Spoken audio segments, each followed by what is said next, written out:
Shalom, we praise the Yahweh, Ba'ashem, Yahweh Shai, Ba'ashem, Rakal Kadash.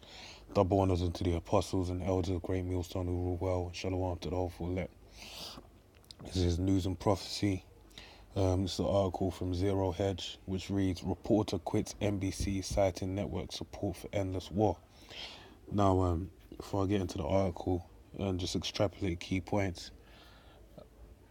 Endless war is on the agenda because Esau's rulership is donated, is basically is denoted is basically established by endless warfare. That was established in the book of Genesis, the 27th chapter, when Isaac gave his blessing unto Esau.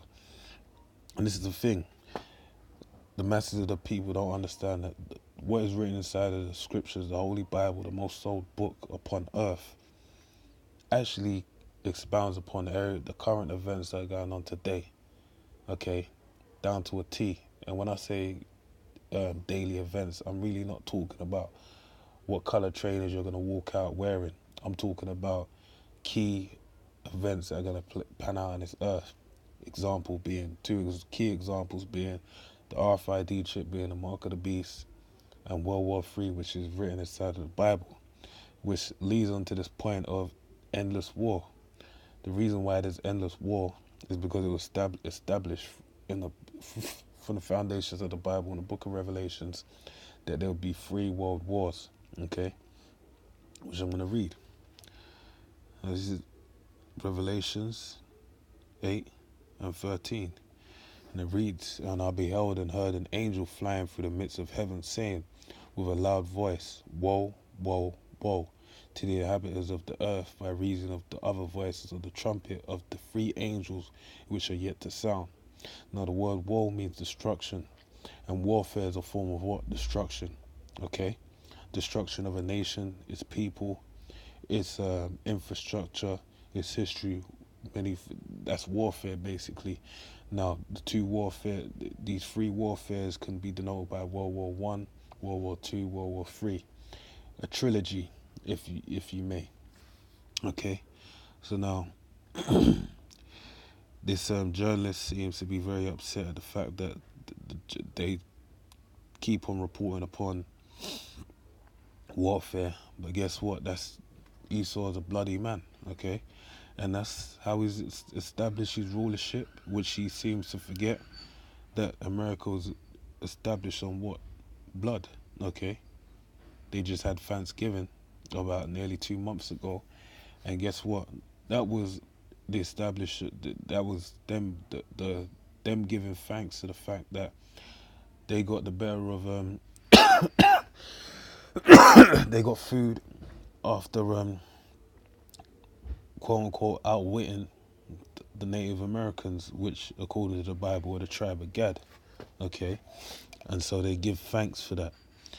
So America was established upon warfare, and unfortunately for you, Esau, or this journalist, basically that's how, woe to the bloody city, because the city is established upon blood.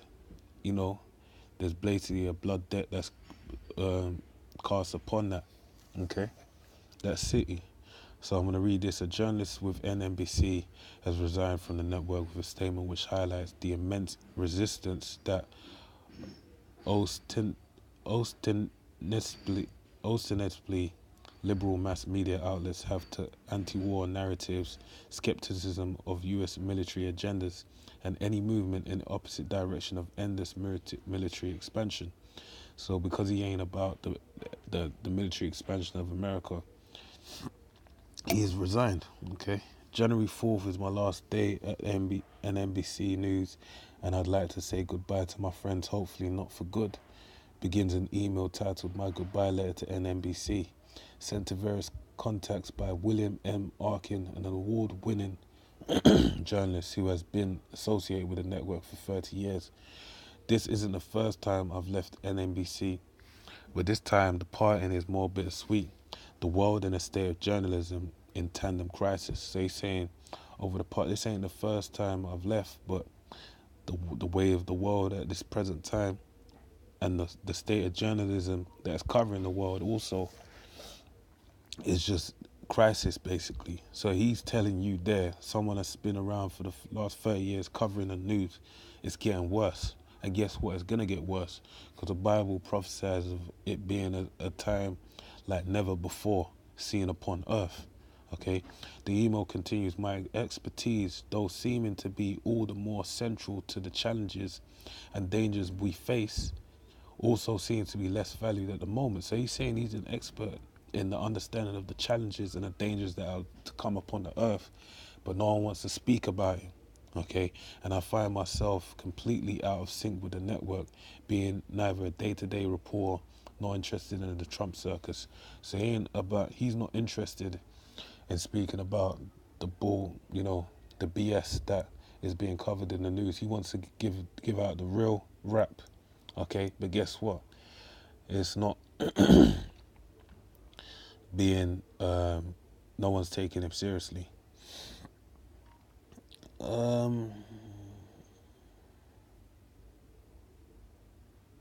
Okay, so I'm gonna read these last couple paragraphs. I thought that the mission was to break through the machine of perpetual war acceptance and conventional wisdom to challenge Hillary Clinton's hawkishness. It was also an interesting moment at NBC because everyone was looking over their shoulder at Vice and other upstarts creeping up on the mainstream. Okay, you know about Vice and these other upstarts, these less known media um, forums. They basically are giving the real in terms of what is going on. Even Twitter, as a news forum, will give out a better understanding on the news. Instagram, Twitter, these social media mediums will give out a better understanding of what's going on as opposed to the mainstream news. Okay, and that's what he thought that you know, you know, what he would be established to do would basically challenge that because of all this that's going on with all these other news forums. Okay. Okay, but then Trump got elected and investigations got sucked into the tweeting vortex, increasingly lost in a directionless adrenaline rush, the national security and political version of leading the broadcast with every snowstorm. And that's basically what's happened with the news. It's just being moved from every movement of the wind. Okay, and that's being done by design, okay, because the masses of the people don't know what's going on, and they don't, and the elites don't want them to know what's going on. They want them to sleepwalk into their new world order, okay, and the rest of them they want to basically dismember them, or take their heads, cut their heads off for them to die in the time that they're heading into, so that they can establish that new world order where only 500 million people can be left upon Earth, okay, which is a lot of killing. But then, and I would assert that in many ways, NNBC just began emulating the national security state itself, busy and profitable. No war is won, but the ball is kept in play. So they basically just they weren't reporting nothing of any weight in gold. They were just talking about the average day-to-day gossip. Okay, I'd argue that under Trump, the national security establishment not only hasn't missed a beat, but indeed has gained dangerous strength. So he's saying that the national security, the people within the governmental power, have established themselves greatly under Trump's rule. Now it is ever more autonomous and practically impervious to criticism, to the point where no one can gainsay anything they do. I'd also argue ever so gingerly that NNBC has become somewhat lost in its own verve, proxies of boring moderation and conventional wisdom, defender of the government against Trump, cheerleader for open and subtle threat mongering, in love with procedure and protocol over all else, including results. I accept that there's a lot to report here, but I'm more worried about how much we are missing. Hence my desire to take a step back and think why so little changes in regards to America's wars. And the reason why I know is this man also spoke, he called bullshit when during the time of the Bush administration, saying that there was no WMDs, which we come to find out there was no weapons of mass destruction. Okay, so he's really outspoken against war, and and the true agendas behind these things playing out. Okay, but he's saying that no one is taking his voice seriously. That's why he's leaving. Arkin is not a fan of Trump, calling him an ignorant and incompetent imposter, but describes his shock at NNBC's reflexive opposition to the president's bumbling institutions to get along with Russia, to deconnu. Okay, let me read that again. But describes his shock at NNBC's reflexive opposition to the president's bumbling institutions to get along with Russia. Okay, which you know, I mean, for him in his mind, being an Edomite, would only make sense. Okay, to the denuclearized North Korea to get out of the Middle East, and his question of U.S. military's involvement in Africa. Basically, he's happy with his slice of the American pie, and he wants them to just call it a day and just, you know, sip his pina colada with the paper umbrella underneath umbrella in Miami, man. I'm alarmed at how quick NNBC is too mechanically argue the contrary to be in favor of policies that just spell more conflict and more war. Really, we shouldn't get out of Syria. We wouldn't go for the more bold move of denuclearizing the Korean Peninsula.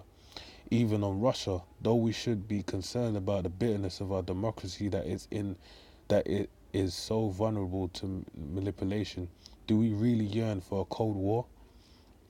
Don't even get me started with the FBI. What we now lionize this historically destructive institution. So he's calling bullshit and all these things, but he's just saying that look, these people are so warped in everything that Trump is saying, that they're basically, even if he's what I believe I'm gathering, even if he's saying some shit that makes sense, they're not even with it, man. They're basically going with their own narrative, so to speak. There's a saying, but about consultants, that organizations hire them to hear exactly what they want to hear. Arkin writes in the conclusion of his statement, "I'm proud to say that NNBC didn't do that when it came to me. Similarly, I can say that I'm proud that I'm not guilty of giving my employers what they wanted.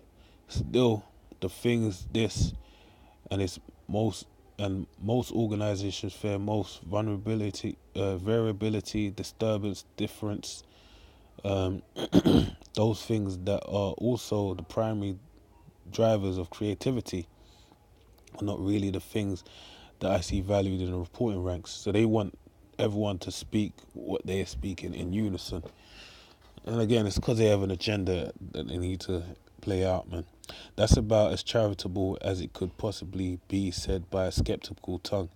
Another way to say it would be that plutocrat controlled and government enmeshed media networks hire reporters to protect the warmongering oligarchy status quo upon which media controlling plutocrats have built their respective kingdoms. And that's where it is, man. You know, and unfortunately for this guy, he don't realize he's actually going against something that from the foundation is established so to be, man. It was built on blood, and warfare is part of it, and it needs to continue. There's no way you can turn it to let's be peaceful now, because that's a whole different ball game, man. All right.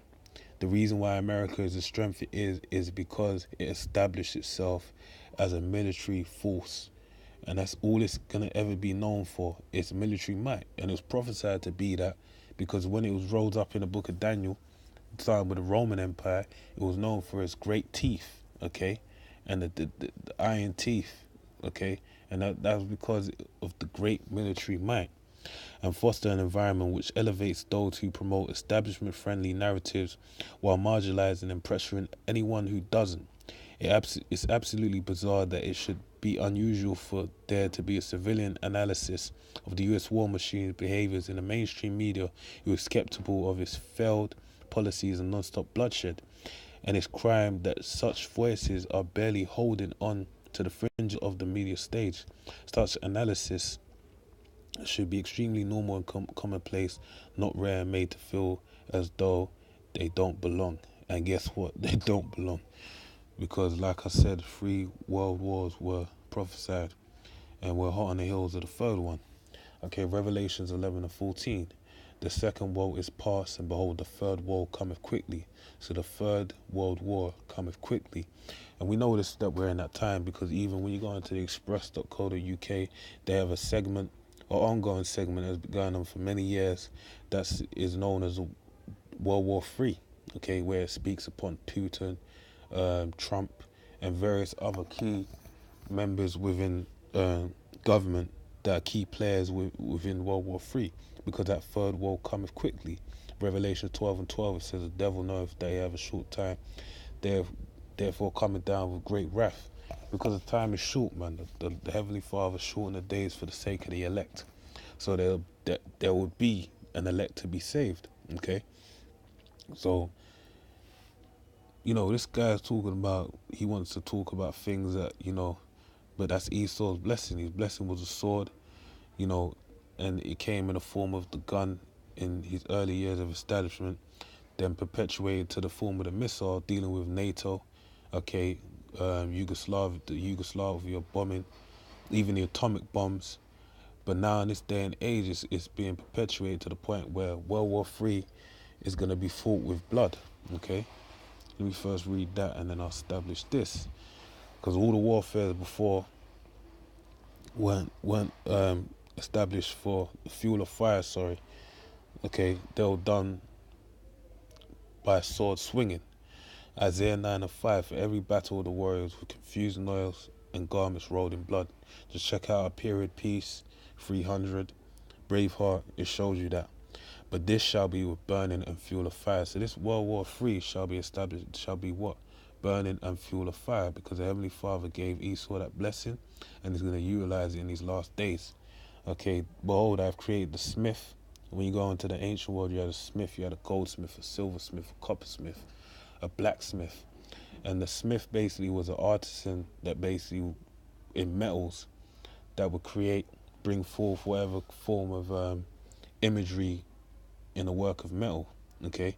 And these scientists of today are being compared with smiths, because they've brought forth something known as the ICBM, the Intercontinental Ballistic Missile. Behold, I've created the smith that bloweth the coals in the fire, and that bringeth forth an instrument for his work, ICBM. And I've created the waste to destroy, the ICBM. So the ICBMs are going to be being brought forth for what? World War III, to play out between the key players being America and Russia, which are both descendants of Esau. Okay, and that's why the Lord said, a house divided, Satan divided against Satan, how shall he stand? Because basically they're going to take out each other.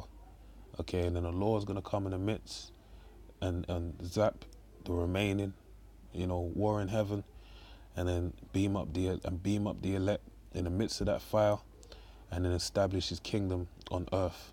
So with that, man, I pray you edified. Shalom.